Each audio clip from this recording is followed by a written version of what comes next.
and welcome to Anchor Points Bible Study, where we like to encourage you to anchor every area of your life in Christ. I'm Tony, your host, and in this lesson, we are going to be talking about behaving yourself wisely. I'm very appreciative of all of you that are supporting the channel and to this point, and we are about a month or so away from being 1 year on YouTube.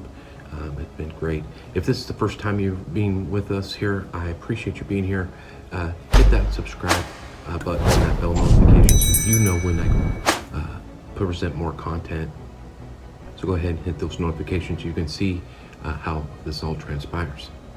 So today we're going to talk about behaving yourself wisely, and it comes from over the last week I've been reading 1 Samuel. I'm actually doing a Bible study, Bible reading plan. I'm using Olive Tree, and with this going through 1 Samuel, it's really been encouraging. It's really been a lot of fun to be able to see how I'm going to be taken through. Right, I'm not 1st and 2nd Kings, 1st, 2nd Samuel, 1st, 2nd Chronicles is the 90-day Bible reading here that we.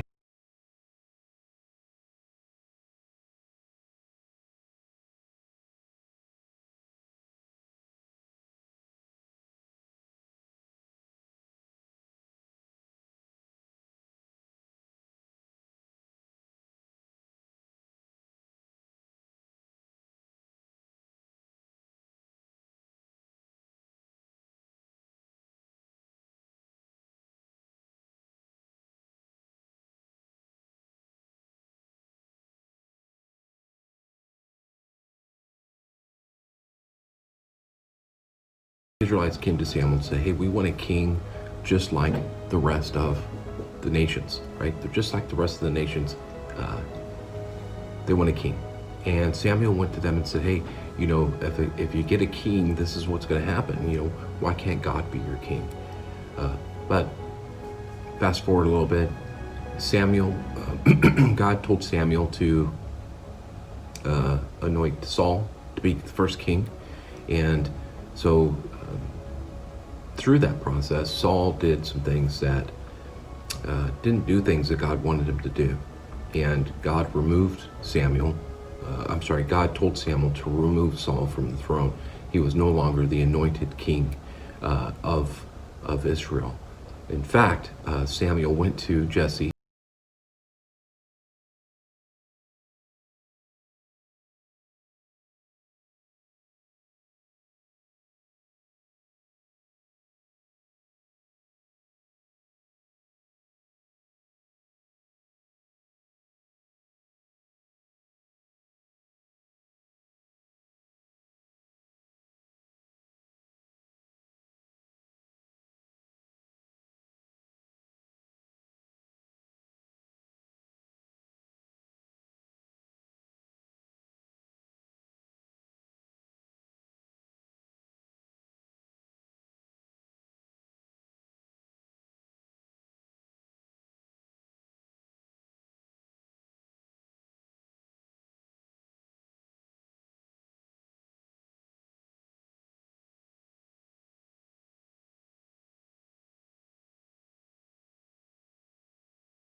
thing. So as we look at this lesson, right, David behaving himself wisely, are there areas in your life where you could work on to say, you know what, I need to work on my life. There's areas in my life that I need to work on where I respond appropriately, right? We might, wow, that was dumb, or that doesn't very smart. So as we look at our lives, as we anchor every area of our life in Christ, how are you responding to people? So until next time, I hope you have a great day. We'll talk to you soon.